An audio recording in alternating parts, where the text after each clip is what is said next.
have locks on our cars, alarms on our houses, motion detectors on the lawn, but crime is still on the rise. Today, we have a special sergeant who is here with the St. Joseph PD. You are in for a treat. Hang on to your seat. I'm Kimberly Warren, and you are watching Joy in Our Town. Sergeant Gilpin, welcome to TBN. Thank you for having me. It's good to have you back again. Now, you're no novice with the St. Joe PD. Tell everybody how long it's been. Well, I've been around a while. I've been almost 29 years. So. Incredible. And, you know, for some reason, crime is still on the rise. However, we are getting a little bit smarter as citizens. What are the pressing issues right now with the crime prevention unit? Well, some of our crime actually has shown a decrease over the past year, just various topics.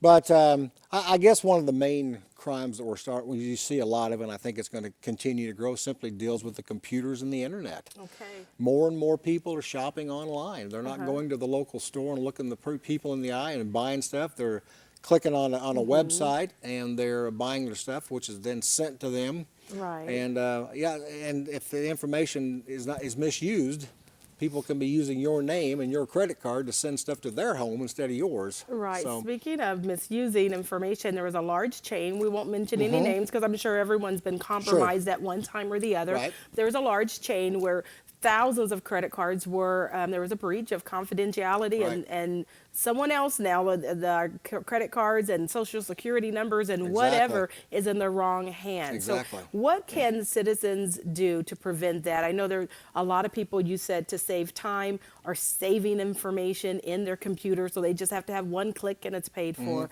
Exactly. What are the best preventative tips for cyber crimes? Well, I think if a large chain like that can experience a hack or their security's been compromised, if it can happen to them, and they spend millions and millions of dollars to ensure that doesn't happen, but if it still happens to them, it can certainly happen to you on your own computer.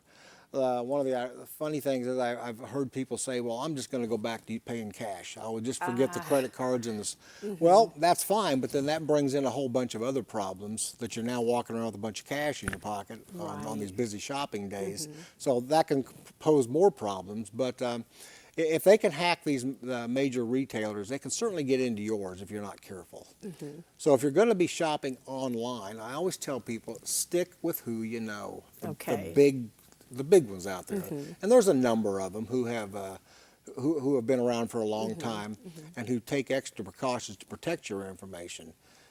People shop online all the time, and I always want you to have some idea of what you're looking for. If you're looking for an $800 computer that you found here in town, and you get online and it's the same one for $300, hey, that's a real deal.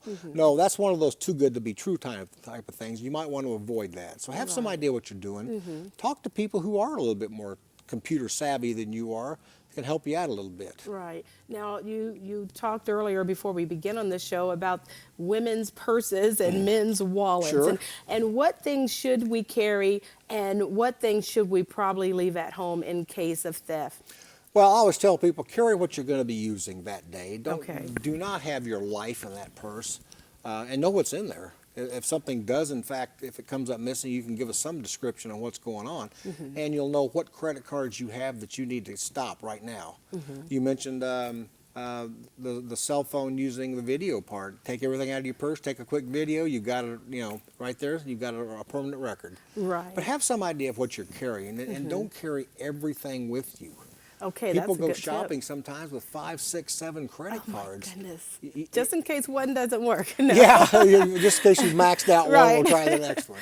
Well, just because you have the credit card, you don't have to have it with you. And like you said, if it is stolen, you want to be able to call those 800 numbers real quickly. So right now, if you're watching, just pull everything out of your wallet, what's in your wallet, Exactly. and pull everything out of your purse and just take a quick snapshot of it. When you have an opportunity, you think it's good to actually record all of those numbers and the 800 numbers somewhere at home in a safe locked place. Exactly. And I always tell women also about the cell phones, keep the phone on you. Okay. Don't keep the phone in your purse, because if they get your purse, now they've got your cell phone too, which is where you've got the records of what's in your purse. Right. So keep the phone on you. They could actually wipe you out of thousands of dollars in one incident. They could, especially if you haven't taken precautions on the phone and put in passwords and stuff like that. But Cell phone theft is becoming one of the larger thefts you're seeing nationwide because people have their entire lives on there. They have bank records and credit card numbers, and all this stuff is stored on their phone. And when it gets taken, they've lost a lot of valuable information. Now let's talk about cell phone theft a little bit. Adults have been having this conversation to put a password on there or not, and then also to take the GPS off or the locator system when you're taking pictures, so everyone doesn't know you're in Hawaii. Right. I'll get there, but Yeah. so everyone doesn't know you're in Hawaii or away from your home. What type of tips do you have for the viewers today in regards to children? Because a lot of kindergartners and preschoolers and elementary school kids have cell phones for safety measures, but however, they're taking pictures as well. Right. And so what kind of tips do you have for parents? Well, don't just hand them the phone when you get them one. Sit them down and say, here are some ground rules I want you to obey. Here's how I want you to use this. Here's some smart ways to do this. Don't just let them run. And they're going to hear from their friends a lot of this stuff too. But you certainly don't want your child on a website, and next thing you know, you're getting a credit card bill for something, $1,000 item that you bought. So certainly educate them and let them know what the ground rules are. Right. The pictures, taking them and sending them to their friends is one thing. But you mentioned a trip to Hawaii. Don't put that out there until you get back from Hawaii. Right. Why tell everybody that you're away for the next week? Right, That you're great home. point. Me and the kids all went to Hawaii. Well, who's at the house? Who's watching your stuff? Right. Put that, and I know social media. I see people do it all the time. We're in Branson, we're in Vegas, or wherever, Yeah. and we'll be back Tuesday. Well, you just told everybody there's nobody at your home, Right. and that's just information that doesn't need to be out there. Sgt Gilpin telling people where you are in your home. There's a lot of pictures on social media, and tell us what to do and what not to do in regards to mapping your home and taking pictures. Well, we talked about the cell phone and your purse, but it's a good idea to record what you have in your home, televisions and stereos and all that important stuff. You might get a bigger camcorder or something and keep track, make an inventory of what you got. So if something does come up missing, you have the credit cards, know where those paperwork is that came with the product. Write that information down so if something does happen, you'll know exactly what's missing. And your insurance company will appreciate that too. But the cell phone, again, the pictures are everywhere anymore. The phones are everywhere. People are recording everything, and they're sending it all over to cyberspace. And I sometimes stop and wonder, where does all that go? When I said click and send, it went out into the cyberspace world someplace. Who else can grab onto that? I don't quite understand all that, but be very careful with the information that you're putting out there. Wonderful. If you're just now tuning in, our special guest is Sgt Gilpin, and we're tapping into his brain and trying to get that 29 years of experience of fighting crime in the home, in the workplace, and also in our community to keep it safer. If you would like to get in touch with them, you can simply call the St. Joe PD. You can also go to the website. We're going to put this information on the screen. We're going to actually put the tip number on there today. A lot of people are seeing crimes that are in progress, or you may have some questions about how to prevent. It is 1-816-238-TIPS, TIPS. Exactly. And then the website is simply St. Joe, that's JOEPD.info. That's stjoepd.info. Let's touch a little bit on the issues surrounding scams with the elderly and just in general, people calling and trying to get our pertinent information to make purchases. Exactly. I wish I could sit here and name all the scams that are going around right now, but it just seems like weekly there's something different. I get calls literally almost weekly at my office. In fact, I got one today from a lady who said that Microsoft had called and she had a computer issue and they wanted to get into her computer and they would fix this problem. Wow. And she didn't tell them, which I certainly advise you not to do. But people get scams calls constantly. And every time you see a major natural disaster, especially, whether it's a typhoon in the Philippines or even closer home like Joplin, when these things hit, people are soliciting money to help those people. But stick with what you know. Stick with the big groups. Many times they'll target the elderly simply because some of them live alone and they give them that high pressure. Right. Tell me or I'll have to come by your house. Well, they give you that little hint and it scares them, so they do that. But I always tell people legitimate businesses do not operate that way. They do not call you up and say, this is your credit card company, and we think there's some unusual activity. Could you give us your number so we can check your account? Well, if it's your credit card number, they're the ones who gave you that number.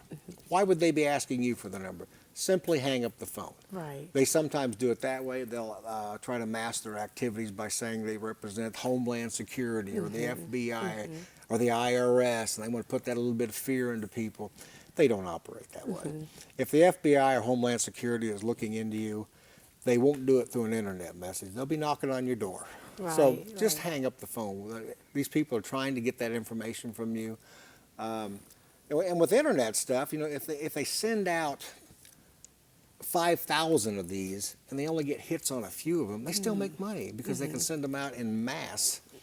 And a few people will, in fact, give them the information. Right.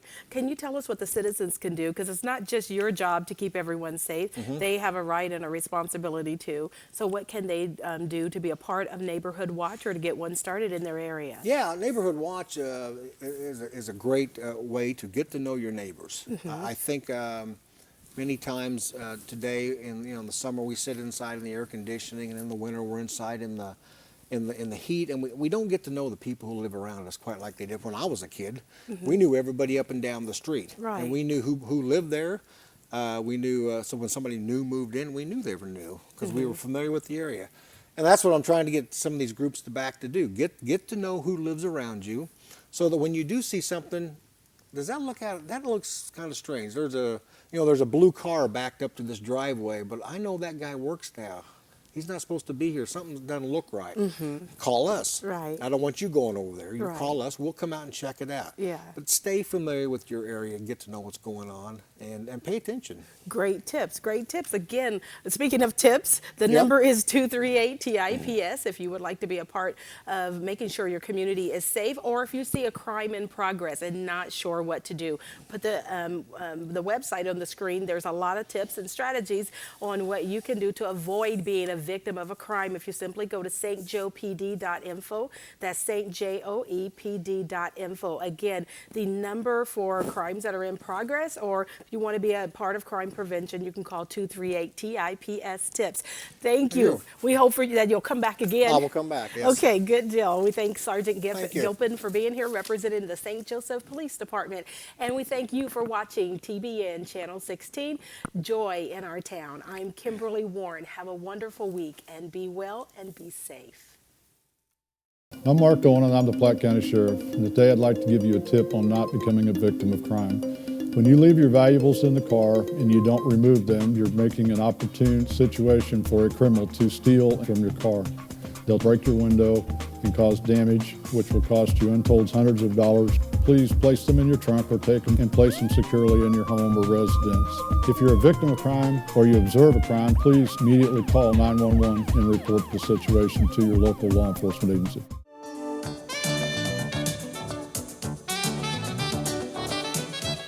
In our community, where there's so many different needs for the family, for education, for health care, for jobs, sometimes you need an entity that kind of fills in all the gaps. And today we have a special guest with us from Interfaith Community Services. I'm Kimberly Warren, and you are watching TBN Joy in Our Town.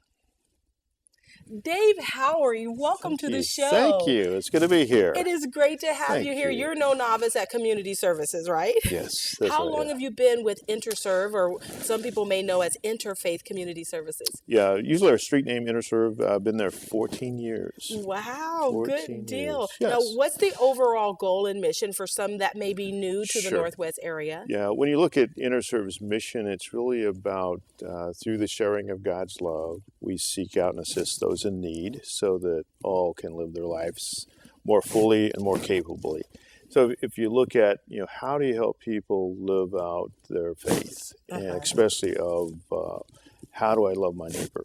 How do I love my neighbor as myself? And helping mobilize the faith community to address that and to be able to address the needs in the community. Fantastic. Yes. Now, tell us about the history of Interserve, because today our hot topic is the need of the youth, but you all do have services for really the entire family. Right, yes.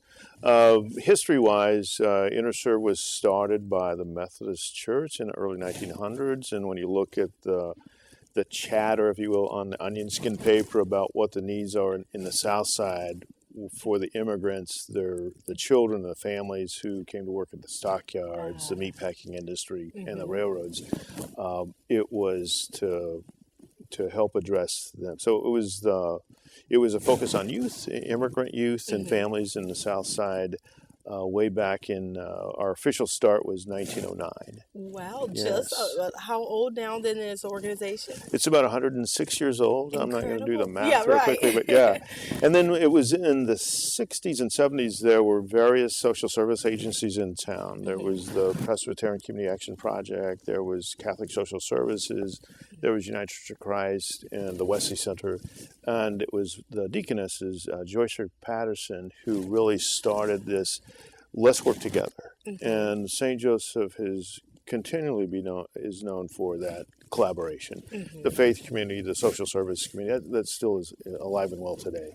And so the name was Wesley Catholic Presbyterian Community Services. It's like, okay, how do we squeeze that together? Right. And that brought in all of those entities had services and resources spanning from childcare to seniors and everything in between. And so that's how we began this collaborative effort and this wide scope of addressing the needs of the community, the faith community, helping to address those. What a nice collaboration between all the faiths and social services to meet the need of the community. Yes. Now, specifically, let's talk about youth, because InterServe has been at the pulse of what's going on in the community with the youth for a long time. And kids are dealing with peer pressure, they're dealing with puberty, they're dealing with, substance abuse. So what does InterServe have to say as far as programming and responding to the critical need? Sure. The youth services happens at our Wesley Center, so in the South Side, and our services are really focused on youth in the South Side because of a location, what have you.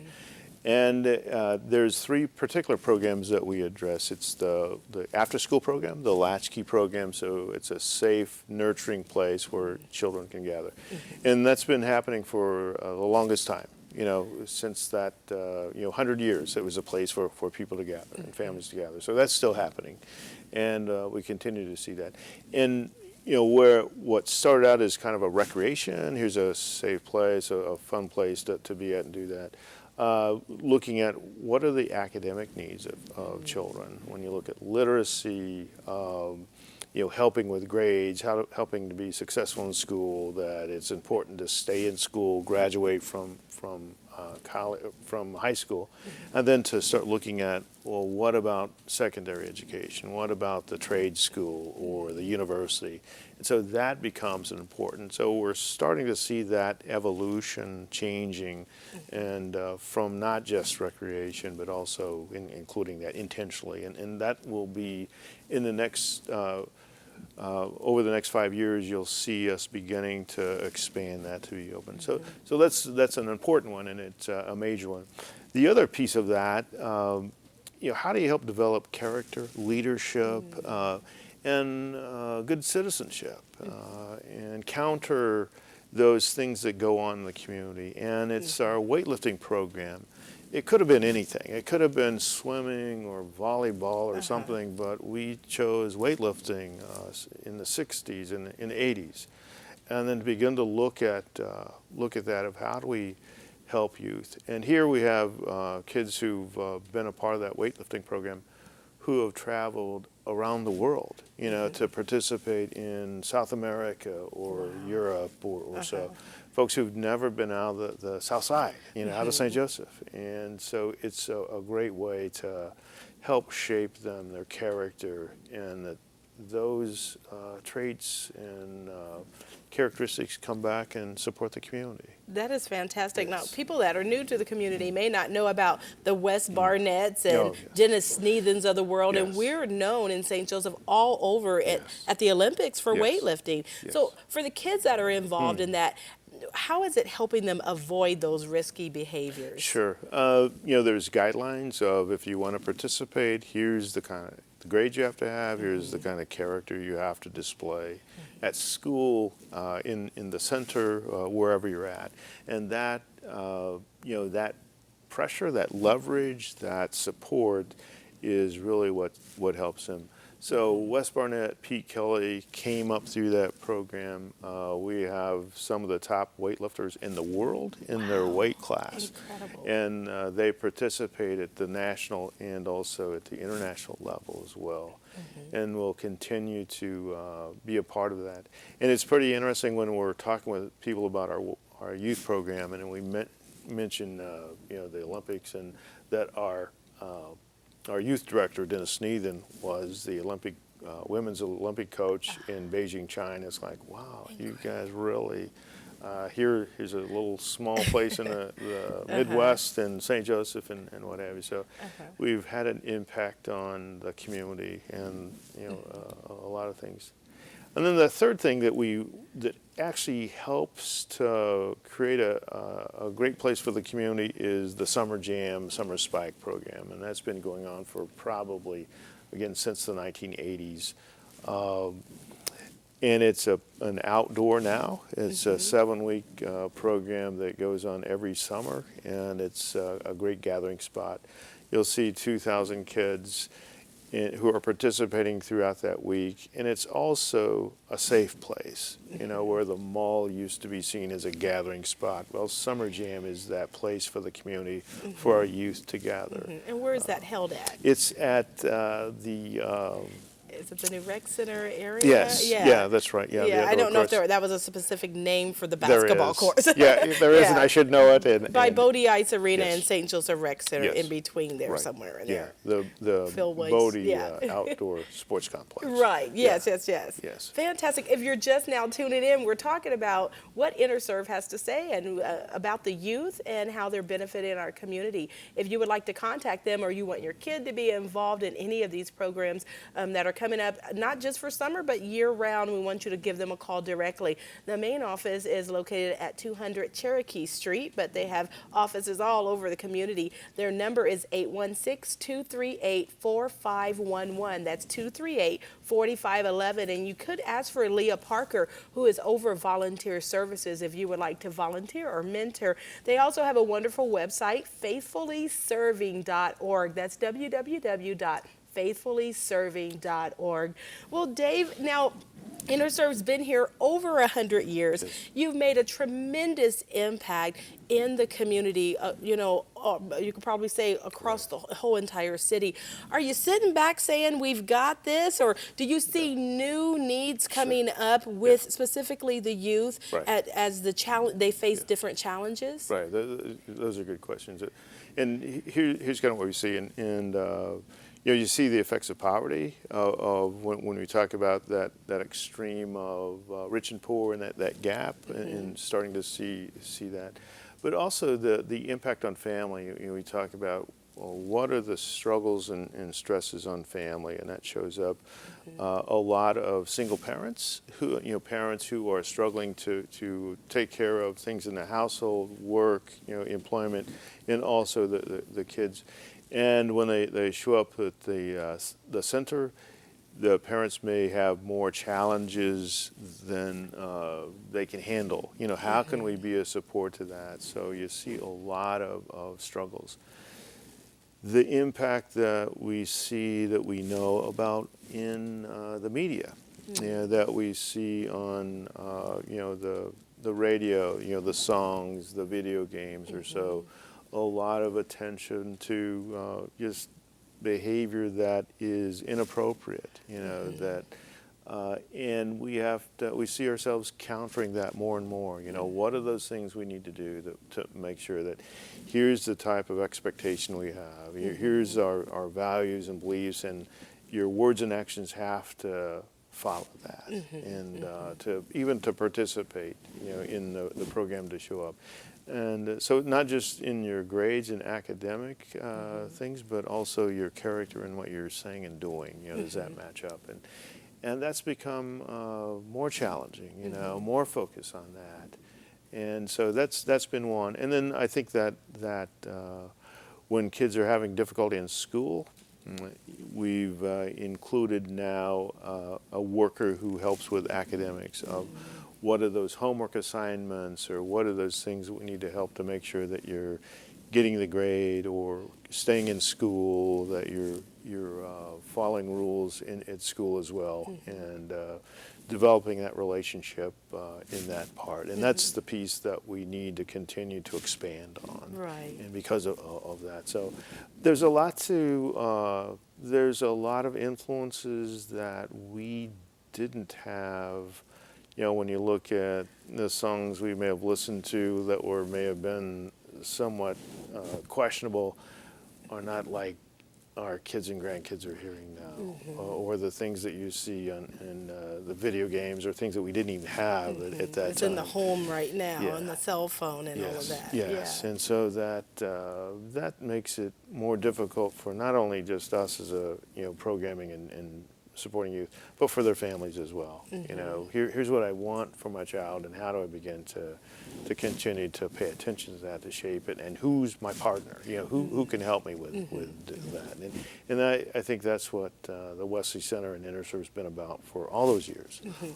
We're there to help. What are those things that families face? And to begin to address that. Fantastic. The other thing that I'd mention as well, when we see the people who are at showing up to the Wesley Center, the extremely in extreme poverty, a category of extreme poverty that we started paying attention to because HUD started having us look at that, and so that brings its own needs of hunger and other support. Fantastic. Let's put the information on the screen again. InterServe is talking today with Dave Howery, Executive Director, about what response they have for the youth and what services they have to counteract risky behaviors and juvenile crime and whatever you're facing with your family or your children. They have many programs, and we wanted you to just give them a call and try to engage your family and take advantage of their services. The number is 816-238-4511,